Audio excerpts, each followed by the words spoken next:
पितृ दिवस की बहुत बहुत बधाई, शुभकामनाएं। आज हमारे साथ बहुत ही सीनियर, बहुत ही अच्छे साहित्यकार, कवि, गीतकार, जितनी तारीफ की जाए उतनी कम है। डॉक्टर राजकुमार राज, एक नाम ही काफी है उदयपुर जिलों की नगरी के लिए, हमारे लिए। जीवन में पिता से जुड़ी हुई बातें एक पिता ही जानता है। पिता के पास जिंदगी का बहुत बड़ा अनुभव होता है। आज बड़ा ही सौभाग्य की बात है कि आज हमारे झीलों की नगरी सभ्यता संस्कृति मेवाड़ इस चैनल पर आज पिता के बारे में कई बातें हमको सीखने को मिलेगी। पिता कब निराश हो जाता है, पिता कब हताश हो जाता है। पिता ऐसे ही परमेश्वर नहीं कहते, पिता के कुछ गुण होते हैं, तभी उसको माँ का भी दर्जा कम नहीं होता है। माँ धरती माँ है तो पिता आकाश है।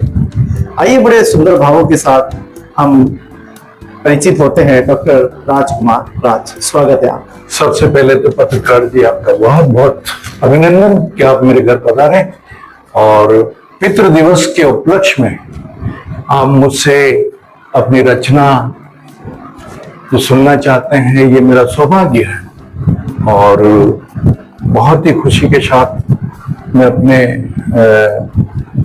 संवेदनाओं को प्रकट करूंगा। पितृ दिवस है, लेकिन दुर्भाग्य मेरा कि मेरा एक ही बेटा था और वो कोरोना की जो पीरियड था 2022 में, जो होटल मैनेजमेंट किया हुआ था और असिस्टेंट मैनेजर था, चला गया। अब मेरा जीवन जो है सिर्फ लेखनी और मेरी कल्पनाएं और जन सेवा, साहित्य की सेवा ही मेरा लक्ष्य बन चुका है। और अब मेरी जो प्रशंसा है पत्रकार ने की है, वो ये प्रत्यक्ष जो भी है इसका मैं व्याख्यान नहीं करूंगा। जो भी है आपको दिखाई दे रही है मेरे कर्मों का लेख, मेरे कर्मों का लेख इधर भी घुमा दीजिए। और इस वीरान घर में सपने की दुनिया और कल्पनाओं की दुनिया में जी रहा हूं। कभी भी इंसान, दुख सुख तो एक दुख छाव है, लेकिन इंसान की क्रिएटिविटी, की क्रिएटिविटी और उसके रचनात्मक कार्य कभी खत्म नहीं होते हैं। और एक चीज बताऊं, मनुष्य जब तक जिंदा है उसके मस्तिष्क में संवेदनाएं चलती रहेगी। आइए पधारे। एक छोटा सा घर है जो खाली पड़ा है, जो है ईश्वर की देन है। एक पिता के जो उद्गार है मैं प्रकट करूंगा। और अभी थोड़ा बंद करो। बहुत ही सौभाग्य की बात है कि डॉक्टर राजकुमार राज आज उनके आपके निवास स्थान पर आने का मौका मिला है। एक साहित्य सेवी, एक सामाजिक सेवी होने के नाते मेरा कर्तव्य बनता है कि मैं समाज को वो दिशा और वो दशा दिखाऊं। आइए हम रचनाओं से और कुछ जीवन के इन मूल्यों से परिचित होते हैं। डॉक्टर राजकुमार राज। दर्शकों को मेरी एक वेदना बताना चाहता हूं कि साहित्य जो है मेरे जीवन में कैसे आया। मेरे जीवन में समाज सेवा से साहित्य आया। तो साहित्य की दुनिया को मैं फिर नमन करता हूं कि आप लोगों के सानिध्य में, कि मुझे भी कि आप लोगों के सानिध्य में,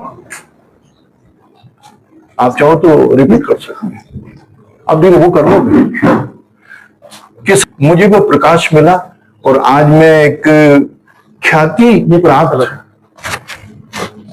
प्राप्त साहित्यकार के रूप में ऊपर पाया।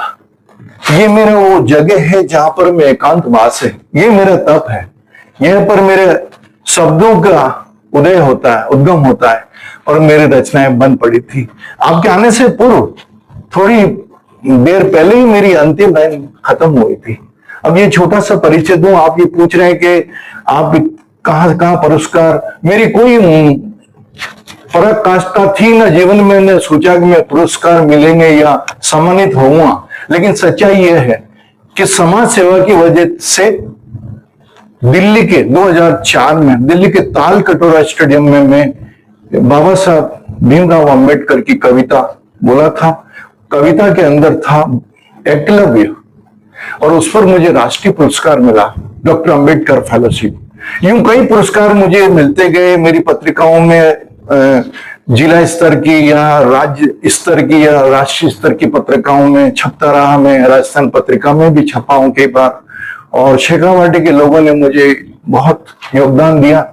तो समाज सेवा भी साथ साथ चलती रही, क्योंकि ये चिकित्सा व्यवसाय से मैं जुड़ा हुआ था और बहुत शानदार सी जिंदगी थी। रिटायरमेंट के बाद में आया तो मेरी कलम प्रखर हो गई, एक वक्ता के रूप में भी मैं उभरा हूं। और सबसे पहले अदबी उड़ान का मैं शुक्रिया अदा करता हूं, उन्होंने मुझे वरिष्ठ साहित्यकार का पुरस्कार दिया। उसके बाद उदयपुर में मेरी साहित्य की दुनिया में जो बढ़वार होती रही, मित्रगण मिलते रहे, कारवां बढ़ता गया और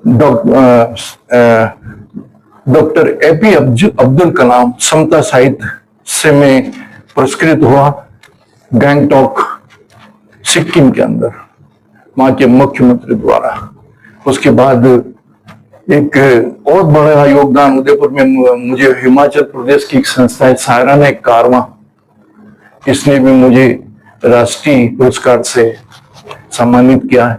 मैं शुक्रगुजार हूं लफ्जों की महफिल का, कि कई ऐसी चीजें, लफ्जों की महफिल की बहुआयामी ये संस्था है और इसने भी मुझे उदयपुर के गणमान्य साहित्यकारों में मुझे विशिष्ट साहित्यकार के रूप में पुरस्कृत किया।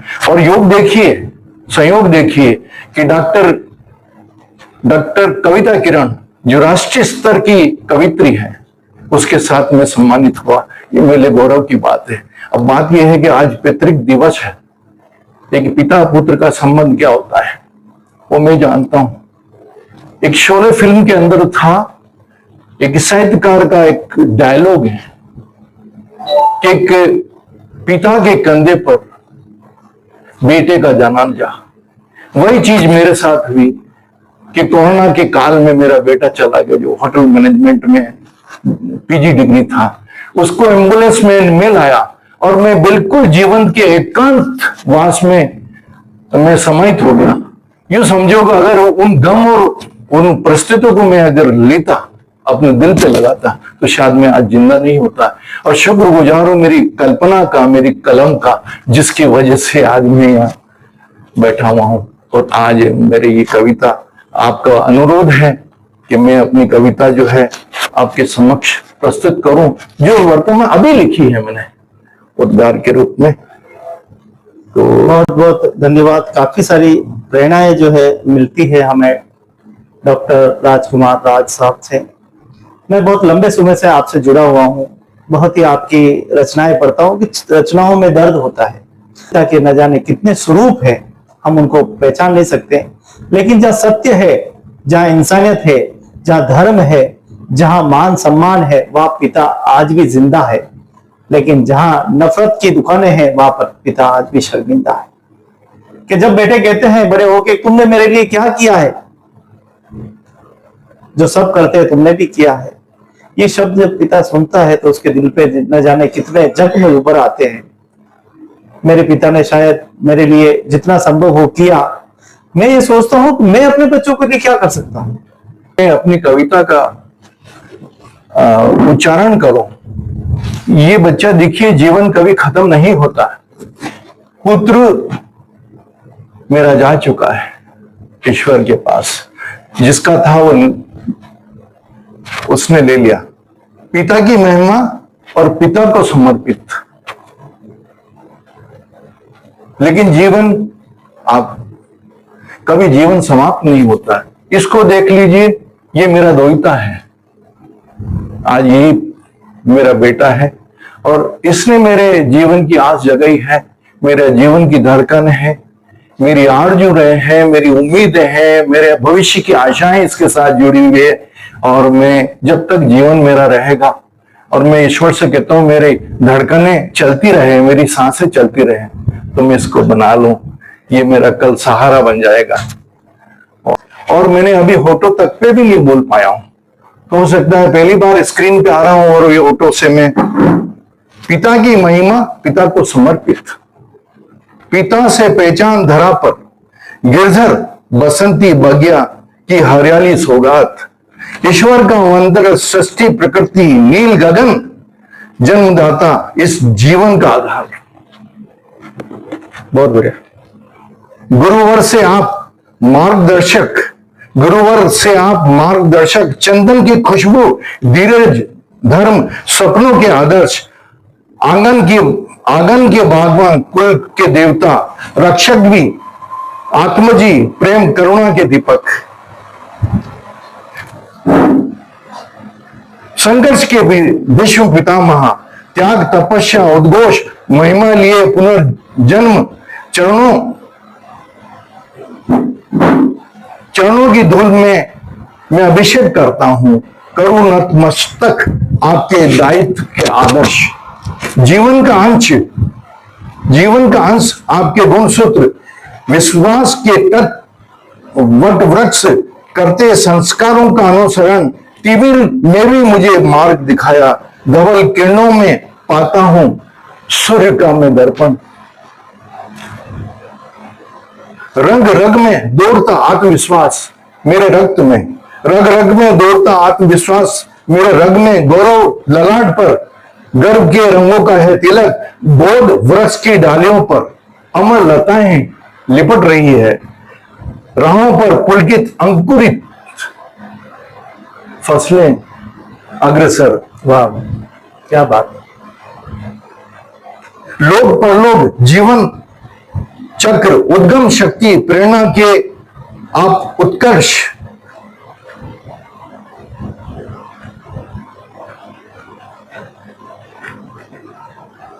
लोक परलोक जीवन चक्र, उद्गम शक्ति, प्रेरणा के उत्कर्ष, प्रफुल्लित हो सुमन, ज्योति पालनहार का रूप सदा हो अतुल्य, प्रकृति का चमत्कार इस हृदय का है सौंदर्य। पिता का जो सौंदर्य है, अनोखा रूप है, अद्भुत रूप है। तो ये मेरी कविता आपके समक्ष प्रस्तुत की है। ये कविता नहीं, पिता तो एक जीवन दर्शन है।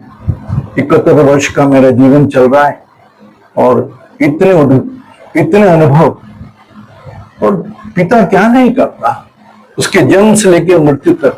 और मैं तो कह रहा हूं, वो पिता जिसने अपनी मुखाग्नि अपने बेटे को दी हो, इससे ज्यादा पिता के क्या कर्तव्य हो सकते हैं। तो पिता की महिमा बहुत बड़ी है और पिता को आदर करना चाहिए। आज के वर्तमान पीढ़ी को माता पिता और पिता का अनुसरण करना चाहिए, उनके आदर्शों पर आदमी को चलना चाहिए। आज जितना भी विकृति है वो संस्कार खत्म हो जाने से है। पिता के संस्कार को, पिता के सपनों को पूरा करने वाले बच्चे ही इस देश का निर्माण करेंगे। यही मेरी सोच है और यही प्रगति का एक सिद्धांत है कि पिता का अनुसरण कीजिएगा, वो आपके साथ में है। धर्मचक्र मैं ढूंढ रहा हूँ जीवन का मर्म, मेरी कविता में वही जीवन का मर्म मिलता है। परमात्मा जो है ना, वो हमारे साथ है, हम नहीं देख पाते हैं, वो कणों में अदृश्य है और इसको मानना पड़ेगा कि कोई इस शक्ति है जरूर। मुझसे वो क्या कराना चाहते हैं, मेरा अंतिम काल है। कई लोग कहते हैं आपका भविष्य क्या है, मैंने कहा भविष्य शमशान सभी का है, लेकिन नहीं, जिंदा रहते हुए आदमी बहुत कुछ कर सकता है। मुझे अभी गर्व से कहना पड़ता है कि मेरी एशिया के अंदर मेरी कई नज़में और मेरी गजलें बज रही हैं और वो प्रसारित हो रही है यूट्यूब पर। और मैं कहता हूं कि यूट्यूब पर आप भी कभी सुनिएगा मेरे गीतों को। और मैंने तो उदयपुर का नाम रोशन कर दिया है, जैसे भी है। मैं इतना बड़ा कलमकार साहित्यकार नहीं हूं, जो भी है एक अंदर गंभीरता है और आंखें खोल के मैं सृष्टि को देखता हूं। जो बहुत सुंदर बातें हैं वो मुझे प्रस्फुलित करती है, और दुनिया के अंदर जो विघ्न है, कांटे हैं, वो मुझे परेशान कर देते हैं। तो दोनों के बारे में लिखता हूं कि कांटे धरती पे ना हो। मैं थोड़ी सी एक लिंक से हटकर एक चीज कहता हूं कि हर आदमी को खुशियों का नगीना चाहिए, गम के ना बादल ना ही आंसू चाहिए, और मोती चमके माथे पे वो घुसना चाहिए। मेहनत का श्रृंगार हो और उमंगे बाहर हो, भीगे अंग श्रम से तेजस्वी ललाट हो, विषकंटक न बगिया में फसले बहार हो, करुणा की सरिताएं न बिखरे अंगार हो, झरनों में नीर और माटी की सोहन चाहिए, अमर ज्योत की आंखों को तारा चाहिए, गम के ना आंसू ना ही गम के बादल चाहिए। मोती चमके माथे पे वो पसीना चाहिए। वैसे बहुत लंबी कविता है, लेकिन फिर भी कह रहा हूँ, देश के नाम एक चीज कहूंगा, सरहद पे तैनात जो अभी वर्तमान घटना है जो हमारे बॉर्डर पे हुई पहलगाम पर, उसके लिए वो समर्पित है। वो अंतिम लाइन है, कविता तो बहुत पुरानी है, दिल्ली के साहित्य मैगजीन में छपी थी कि सरहद पे सिपाही आतंक से भिड़े, देश पर न्योछावर होता वो मनमोजी ये कहे कि लहू बहाया कुर्बानी में कितने जन्म बहे, कि अब तो सद्भाव के गांव और बसंती फूल खिले, महके वो जवान गगन का जज्बा चाहिए, अमर ज्योति की आंखों को वो तारा चाहिए, गम के ना बादल ना ही आंसू चाहिए, पर मोती चमके माथे पे वो पसीना चाहिए। और यही एक कारण है कि आपके सामने राजकुमार एक तरीका जीने की इच्छा मुझे भी है, कुछ कर गुजर जाने की तमन्ना मेरी भी है, तो इसके साथ ही मैं अपने सपनों को विराम देता हूँ। आपका बहुत बहुत शुक्रिया, मेहरबानी, बहुत बहुत आपका। गुरु विशिष्ट ज्ञानी महामुनि लिख लिख बात बतावे, श्री राम जंगल में जावे, है ना, किस्मत मारी जावे, राजा दशरथ प्राण त्याग दे, हाथ लगा नहीं पावे। एक वो पिता अपने पुत्र को वनवास दे दिया और पुत्र जा रहा है, लेकिन हम देखें कि पिता ये संतुष्टि करता है कि मेरा पुत्र जिंदा तो है, मेरा पुत्र को जो आशीर्वाद दिया है वो अमर अजर रहेगा। लेकिन जब पुत्र नहीं होता है और पुत्र आंखों के सामने चला जाए तो वो दृश्य पिता की आंखों से कभी जाता ही नहीं। हर तस्वीर पे क्यों सामने आ जाता है? आज भी शायद किमाड़ खोलो और आज भी आप ढूंढ रहे हो कि हो सकता है इधर से आ जाए। ऐसा क्यों एक पिता सोचता है, एक पुत्र क्यों नहीं सोचता है? आपको क्या लगता है जब आप घर के परिप्रेक्ष्य को, आसपास को देखते हो, कभी आपका मन बदल जाता है, कभी आपका मन किस तरह से रहता है? एक आप पुत्र वियोग में जल रहे हैं, लेकिन जब बाहर निकलते हो तो क्या दृश्य दर्पण देखने को मिलता है? बोलो। कुछ नहीं कि जिंदगी में जो रिश्ते हैं, ये रिश्ते एक जन्मजात भी होते हैं, कुछ रिश्ते भावनाओं के होते हैं। आपके अंदर सादगी होनी चाहिए, आप में प्रेम होना चाहिए, दुनिया में मोहब्बत होनी चाहिए, आप अपने परिवार बसा लोगे। मैंने किया है कि मेरा खून नहीं है, खून का अभी रिश्ता नहीं हो है मेरे पास, फिर भी कितने रिश्ते हैं जो मुझे कहते हैं सर हम है ना आपके, तो हम है ना आपके। ये क्या है? आपने खुद ने बनाया, आपके अपने कर्म ने बनाया। और एक चीज मैं कहूंगा कि 100 कर्म करोगे तब एक खुशी आपको मिलेगी। और मैं आपको कहता हूं जब निकलता हूं तो ये हजारों काम मैंने ऐसे कर देगा, आज मेरे पास हजारों खुशियां हैं, मैं वीरान नहीं हूं, एकांत भी नहीं हूं, मैं बिल्कुल अपने हाल में खुश हूं कि कम से कम मैंने खोया परिवार में तो कम से कम इतने लोगों को पाया भी तो है। ये सारी चीजें हैं, ये आपके कामों की है और आपके अंदर जो ईश्वर ने डाला है, जो गुण डाला है, उस गुण की विशेषता के कारण लोग आकर्षित होते हैं। और आकर्षित जो लोगों को कर पाए वही आदमी मूल्यवान हो जाता है और बाकी संसार चलता है। कई लोग ऐसे हैं जो अनजाने निकल जाते हैं, जिनको लोग पहचानते भी नहीं है। ये कितनी बड़ी पहचान हमारी बनी है, ये बहुत बड़ी बात है कि ईश्वर, मैं इसी को कहता हूँ कि ईश्वर है कहीं कहीं, तो किसी की पहचान तो बना रहा ना। और मेरी शुरुआत में से पिता से ही पहचान हमारी, ये मेरी रचना यहीं से शुरू हुई थी। और इसके साथ हमने साहित्य की बात की, हमने पुत्र की बात की, लेकिन हमने पिता की बात नहीं की। आपके पिता कौन थे, क्या थे, कैसे थे, उनका कितना बड़ा उपकार, कुछ बातें याद? ऐसा प्रश्न मेरे से पूछा है कि मेरे पिता की वजह से ही मैं बहुत परिश्रम किया हूं। मैं किसी राजा महाराजा की औलाद नहीं हूं, एक मेहनती इंसान की औलाद हूं जिन्होंने धरातल पे काम किया है। उसके बाद वो फौज में भी गए हैं और फौज की वजह से सेकेंड वर्ल्ड वॉर ब्रह्मा में वो जंग लड़ी अंग्रेजों के फौज के साथ। क्योंकि मेवाड़ रेजिमेंट जो थी ना उस समय अंग्रेजों के अधीन थी, तो उस समय राजा महाराजाओं की जो फौज थी उसमें भी अंग्रेजों का साथ देना पड़ता था, क्योंकि वो देश उस समय गुलाम था, देश अंग्रेजों का था। तो उस समय मेरे पिताजी थे, मेरे पिताजी को सारा ज्ञान फौज से मिला है।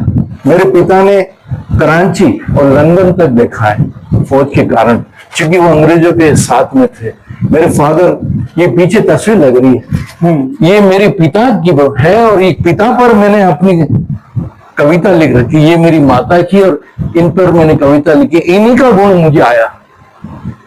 मेरी माता जी में जोश था, धार्मिक प्रवृत्ति की थी, लेकिन उद्घोष बहुत तगड़ा था, तो मैं तो बहुत कम बोलता था। अब मेरी वाणी जो माता पिता जाने के बाद तेज हुई है, तो पिता का जो यश कीर्तिमान है, मेरे पिता बहुत कीर्तिमान व्यक्ति थे। नगर परिषद में नाकादार थे और कलेक्टर द्वारा पुरस्कृत थे। और एक चीज बताऊं, लंदन से जब एलिजाबेथ पधारी थी ना, तो चूंकि वो मेरे फादर सैनिक के रूप में रिटायर हुए थे, तो 2 सैनिक, भूतपूर्व सैनिक, उनके स्कॉटिंग गार्ड के लिए एलिजाबेथ को स्कॉट करके लेक पैलेस पहुंचाने वाले थे। मैं उस पिता की औलाद हूं, इसलिए मेरे अंदर जोश और उद्घोष और सारे गुण जो है उन्हीं के हैं। बहुत सादगी भरे मेरे फादर का व्यवहार था, 6 फीट लंबे थे, बहुत स्मार्ट, और मेरे अंदर माता पिता दोनों का गुण गया है। तो ये जो कलम है, ये जो आध्यात्मिक बात है, या मैं जो लिखता हूँ कि ईश्वर को खोजता हूँ कि जाऊं तो जाऊं कहाँ। शायद लोग तो ऐसी ऐसी चीजें लिखते हैं कि इस मुल्क में शायर नहीं होते हैं या कवि नहीं होते हैं, तो मेरे देश बहुत खूबसूरत है, लेकिन कुरूप भी होता, क्योंकि विषमताएं, तकलीफें ज्यादा है, तो इनकी तकलीफों को मिटाने वाले साहित्यकार लोग हैं। अमीर खुसरो से लेकर जितने जो पैदा हुए, अग्ने वगैरह, इकबाल जैसे लोग जिन्होंने लिखा है, और आज भी जो लोग हैं साहित्यकार जो लिख रहे हैं, इससे मेरा देश सुंदर होता जा रहा है। और मैं कलमकार हूं, इसलिए मैं गर्व है मुझे इस चीज का कि हम रहे ना रहे, लेकिन इस देश को कुछ तो दे जाएंगे। और मेरी कलमें हैं, मेरी कलम अमर तो हो गई, कोई दिक्कत नहीं, मैं रहूं ना रहूं तो गजलें चलेगी। और ऐसी संस्थाएं जिनके मैं आभारी भी हूँ, अदबी उड़ान, जो अभी युग धारा, जो आज कई संस्थाओं का आज काव्य पाठ भी होने वाले हैं, ये लफ्जों की महफिल, कारवां, शायराना कारवां, इन सब का मैं आभारी हूँ। मुझे कई दूसरी जगह से भी, आप ताजुब करेंगे कि फिल्म बनी थी, एक डॉक्यूमेंट्री फिल्म बनी, और एक फिल्म मेरे दोस्त ने कोटा में बनाई, मैंने, हम दोनों ने मिलकर नाम रखा उसका वन संरक्षण मैत्री संघ, और उसकी डॉक्यूमेंट्री बनी, उसका गीत मैंने लिखा, और वो डॉक्यूमेंट्री चली यूट्यूब पे, आप कोटा वाली देख सकते हैं। मेरी कविता ऐसी थी जो वैज्ञानिक लोगों ने मांगी पर्यावरण पर, तो मेरे पीछे ये लग रहा है अवार्ड, ये पॉल्यूशन इन्वायरमेंटल साइंस के जो विभाग है उनके द्वारा मुझे मिला। तो मैं, इतना गर्व है कि मुझे वैज्ञानिक अवार्ड भी मिला। और कारण बताऊं, मेरी कविता में वैज्ञानिक पुट भी होता है। यूं तो इंसान का कहाँ पैदा हुआ, कैसे पैदा हुआ, ईश्वर वगैरह सारी बातें, एक अणु से जीव का निर्माण होता है, एक कण से। और आप तो कहते हैं कि टिश्यू लेते हैं, और आज कहते हैं कि उन्होंने वो करके एक नई चमड़ी बना दी, नया इंसान बना दिया, अरे लोगों के चेहरे बदल दिए। तो ज्ञान तो वो चीज है, तो बताओ दुनिया के अंदर सारे ज्ञान, और फिर उसके ऊपर विज्ञान मनुष्य ने वो कर दिखाया। और ऐसा विज्ञान जो विनाशकारी हो, अभी टेलीविजन के पर्दे पर, पटल पर अगर झांके तो हर जगह बम चल रहे हैं, मिसाइल चल रही, दुनिया भर की बातें होगी, ईरान, इजराइल, इराक, लेबनान, ये पूरा चल रहा है, रूस से लेकर पूरी धरती पे। आज मैं पसीने में हूँ, पशेमान हूँ, उसकी वजह से भी हूँ। ये आग के अंगारे कब होंगे, ऐसी सारी ये कवि ही लिखते हैं। आज पहलगाम पर इतनी कविताएं हुई जिसमें वो मेरी भी लिखी हुई है, और बहुत इतने उसके लिए आभार व्यक्त किया है कि वो शहीद जो लोग हमारे, जो एक साधारण से नागरिक थे, एक तीर्थ यात्री कह दो या उनको ये कह दो, तीर्थ भी होता है साथ में जब आदमी घूमने जाता है, तो सैलानी थे वो तो है।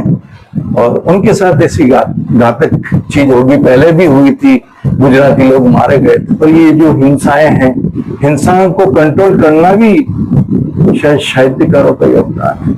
शांति अमन आदमी के अंदर साहित्यकारों की वजह से। आज जो प्लेन क्रैश में जो लोग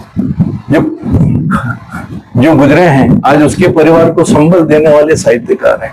वो जगह जगह अपने साहित्य के जरिए उनकी आत्मा को संतुष्टि दे रहे हैं, शांति प्रदान कर रहे हैं। तो बाकी तो साहित्य की दुनिया में बहुत कुछ है कि वो बहुत बड़ी है। साहित्य की दुनिया चेहरे होते अपरिचित पर मिलाती ही करती है। और एक चीज मैं बोलता हूँ पत्रकार साहब, कि कोई भी कविता आदमी लिखता है और वो पब्लिश हो जाती है, तो वो बीकानेर भी पहुंचती है और मेरठ भी पहुंचती है। मेरठ से पता नहीं कहाँ जलगांव पहुंच जाती है, और पता लगता है बॉम्बे में आपकी गजल पहुंच गई तो वो रिकॉर्डिंग हो गई। मुझे जानते ही नहीं, वो मेरे एक फोन आएगा, हम आपका ये कर दें, रिकॉर्डिंग कर दें। मैंने कहा बहुत बड़ी बात हो जाएगी मेरे लिए, और मेरे लिए बहुत बड़ी बात है। वो सपना है जो कभी सोचा नहीं, वो साकार हो गया। मैं साहित्यकारों को कहता हूँ कि साहित्यकारों, सारी कला आपकी निजी है, अंदर से निकलती है। और कोई आदमी अगर साहित्य की दुनिया में बढ़ रहा है, आप ही का बच्चा था जो आगे निकला है, या आपके समकक्ष वो पहुंचा है, तो आप उस पर वो नाराज मत हो, क्योंकि उसने किसी का चुराया नहीं है, वो उसका अपना है। एक एक शब्द उसके अपने हैं। और एक चीज बताऊं, जो आदमी के साथ बीतती है और बीतने वाला उस चीज को कलमबद्ध कर देता है, वही साहित्यकार। तो इसके साथ एक आखिरी सवाल और था कि कहते हैं कि जननी जड़े तो एड़ा जनजे, या दाता या सूट, नहीं तो रीजे बाजरी मती गवाजे। थोड़ा माता के बारे में भी दो शब्द जरूर बताए, वो कौन थी, कहाँ की थी? सर, माँ तो माँ है, और ये धरती माँ, उतने महत्व में माँ को भी दूंगा। धरती के लिए चीज कहूंगा, वो कौन है जो माँ की तरह नाज उठाए,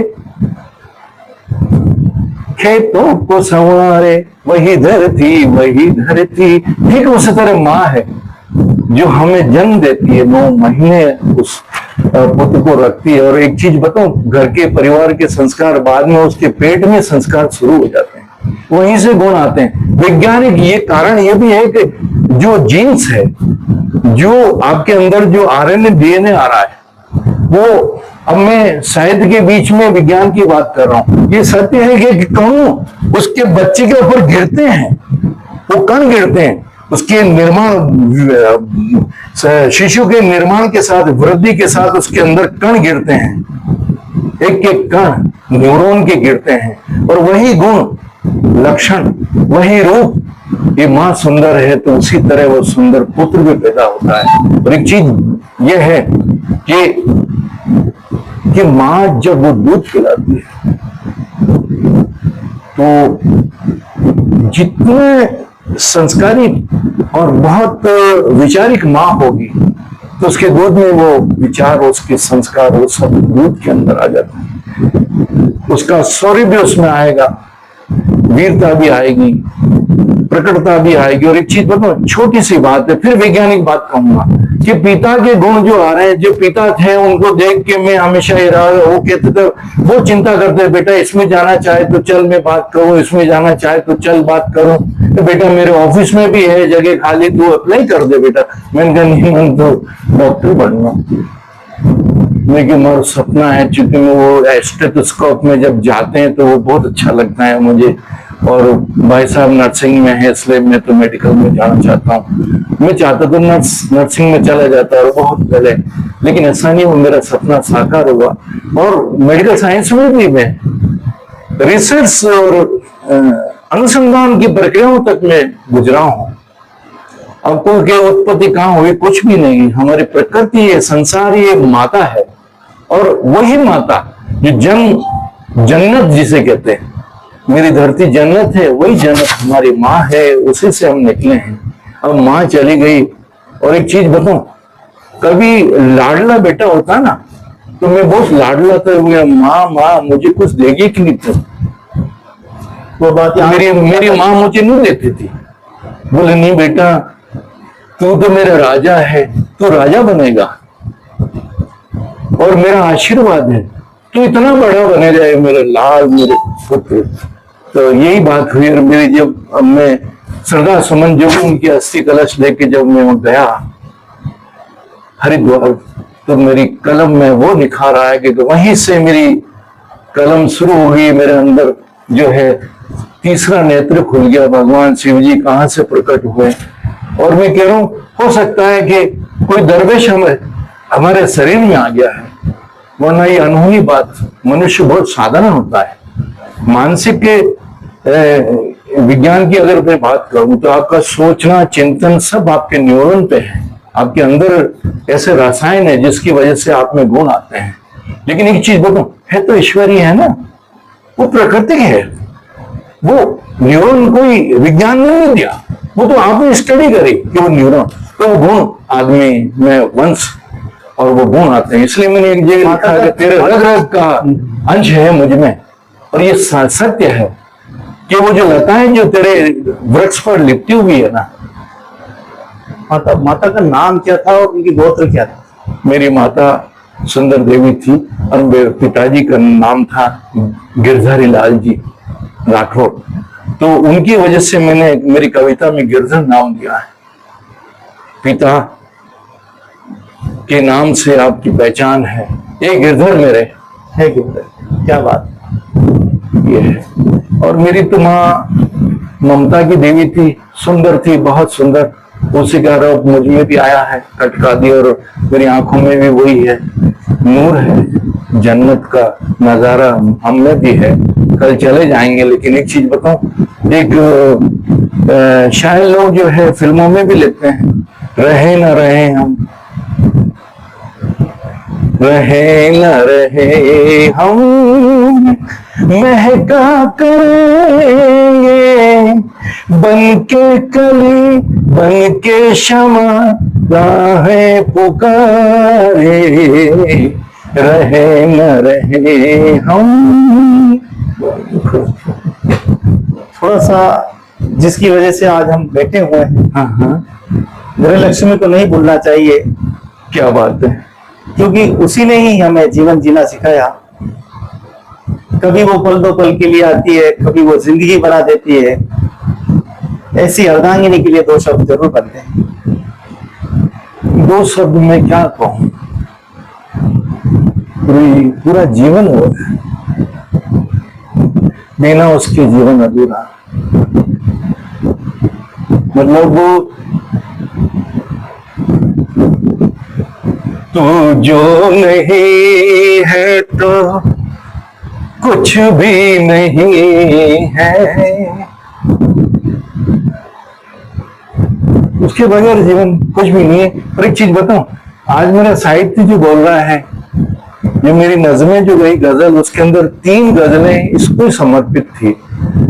वो काफी लोगों के साथ वो ऐसा दिखाई नहीं दे रहा कि मेरी पत्नी जा चुकी है, लेकिन मेरी भावनाएं, कल भी मेरी एक रिलीज होने वाली, शायद आज रिलीज जाएगी, उसमें यही है कि हवा का रुख, हवा की आहट मुझे बता रही है कि तू यहीं कहीं है, आओ मैं तुम्हें गले लगा दूं। वो फसागर की वादियां जहां हम घूमते थे, वो यादें आज भी मुझे याद हैं।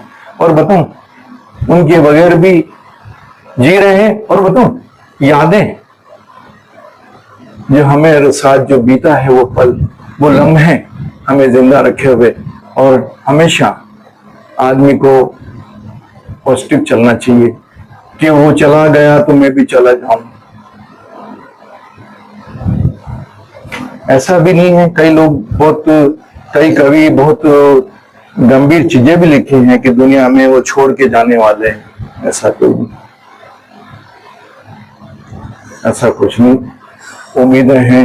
और मुझे तो लगता है कि कभी कभी इसकी तरफ देखते हैं, कभी कभी यादों का जो पुंज है ना, वहां को एक तितली से उड़ के आती है शब्दों की, और वो तितली जो है ना, मुझे एक शब्द दे के चले जाती है, और वो शब्द मेरा एक गजल बन जाती है। और मैं ताजुब करोगे जिंदगी में लोगों ने 30 गजलें लिखी होगी, 30 कविताएं लिखी होगी, मुझे खुद को नहीं पता है। मैं जो कविताएं लिखा हूं मुझे याद नहीं है, कोई याद नहीं। मेरी नज़्म जो चल रही है वही मुझे याद नहीं है। और एक बार डूब गए हैं मेरी गजल अगर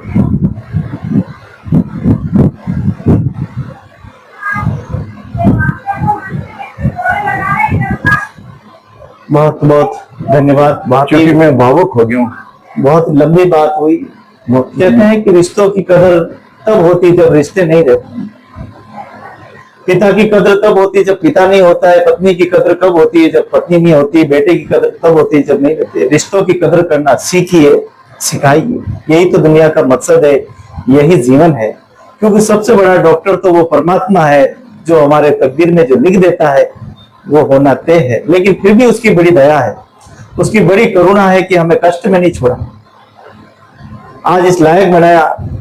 हो सकता है कि आज हमारी दोबारा लिखी गई रचने हम कुएं में डाल रहे हैं, लेकिन वो कुआं भर रहा है। वो कुआं एक दिन उस पानी बाहर आएगा और कई लोग उससे तृप्त होंगे और उस अमृत का स्वाद चखेंगे। हाँ, ये जरूर है कि उसका स्वाद चखने वाले हमारे अपने हो तो ज्यादा अच्छा लगता है, लेकिन जब अपने नहीं हो तब ये सपने और ज्यादा बुलंद होते हैं, और ज्यादा आगे विकसित होते हैं। और ये दुनिया नहीं, मानव जाति के लिए प्रेरणा का स्रोत बनते हैं। और मानव जाति में ये सितारों की तरह चमकते हैं। ये प्रेरणा देते हैं कि जीवन में पिता कैसा होना चाहिए, पुत्र के रिश्ते क्या होते हैं, पत्नी के क्या होते हैं, भाई के क्या होते हैं, दादी के क्या होते हैं, दादा के क्या होते हैं। जाना तो सबको है ही, लेकिन ऐसा कुछ कर जाएं जीवन में कि युगों युगों तक ये संसार याद करे। आज आपने कई बातें बताई है, कई बातें जो आप कई भावुक भी हुए। कभी आप पुत्र वियोग में भी गए, कभी पिता के लिए सोचने लगे, कभी माता के लिए सोचने लगे, कभी अपने नवासे के लिए सोचने लगे, तो कभी अपने बेटी के लिए भी सोचने लगे। तो मन जो हमारा बड़ा चंचल होता है, ये बार बार भटकता रहता है, बार बार इसको पकड़ते हैं, लेकिन ये हाथ में नहीं आता है। क्या बात कही, मन चंचल नहीं, रिश्ते भी चंचल है, इनको पकड़ते हैं। मेरा तजर्बा है, छोटे छोटे से थे उनको लेके स्कूल, मतलब इवन बहुत गंभीर सर्विस में होते हुए भी इन बच्चों को स्कूल से छोड़ना लेके आना था। बड़ा मजा आता था इनको स्कूटर में आगे, ये बच्चे छोटे छोटे इनको पढ़ाए। ऐसा कोई बच्चा नहीं जिसको मैंने परवरिश नहीं किया। और बताऊं, ग्रेजुएशन तक के एग्जाम तक में मैं जाता था और बैठ जाता था बढ़ के नीचे, और मैं खोता मेरी बच्ची ग्रेजुएशन में है, ये है, इनके साथ परीक्षाएं हो रही तो मैं जाता था। यही तो है जीवन। और बाकी सदमे में नहीं जाना चाहिए। वैसे सदमे से भरी गजल में लिखी है, लेकिन आगे जाके मैं नकारात्मक से सकारात्मक की ओर गया हूं। इसीलिए तो कहते हैं महापुरुष के मन ही बड़ो कपूत है, मन ही बड़ो सपूत, जहाँ के मन फिर है वही तो है अभिभूत। यानी हजारों कष्टों को सहन करके जो आगे बढ़ता है वही तो इंसान है। जन्म लेने को तो पशु पक्षी जीव जंतु प्राणी पेड़ पौधे सब लेते हैं, लेकिन मनुष्य तो वो महान हस्ती है जो स्वयं भी किरत होता है और कीर्तिमान इतिहास को रच के जाता है। ऐसी धरती पे हम जन्मे हैं जहाँ पर वीर शिरोमणि महाराणा प्रताप की गाथाएं गाई जाती है। हम तो कोटि कोटि प्रणाम करते हैं कि इसी वीर भूमि पे हम जन्मे हैं, और इस वीर भूमि के जन्मने के बाद हमको पिता के महत्व का पता चलता है। जैसे आज राजा की हमारी यहाँ विश्व की सबसे लंबी पीढ़ी 76वीं 77वीं 78वीं पीढ़ी हमारे यहाँ मौजूद है। यानी पिता का महत्व हमसे ज्यादा और कौन समझ सकता है। बहुत बहुत धन्यवाद डॉक्टर राजकुमार राज जी, बहुत बहुत धन्यवाद। आप हमेशा दीर्घायु रहे, हमेशा खुश रहे, स्वच्छ रहे। ये वीडियो एक प्रेरणा के स्रोत के रूप में हमेशा जीवित रहेगा और इस मानव जाति को हमेशा जगाता रहेगा, शोभा बढ़ाता रहेगा। एक साहित्यकार देश और दुनिया को क्या कहना चाहता है, इसकी प्रेरणा युगों युगों तक देता रहेगा, ऐसी हम कामना करते हैं। बहुत बहुत धन्यवाद। पितृ दिवस की बहुत बहुत बधाई, बहुत बहुत शुभकामनाएं। आइए सब मिलकर हमने अपने पिता के महत्व को समझे। चाहे पिता कैसा भी हो, लेकिन पिता पिता होता है। पिता के भावों को समझे, पितृ की पूजा करके, पितृ को सम्मान देकर इस मानव जीवन को सार्थक करें। जय हिंद, जय भारत।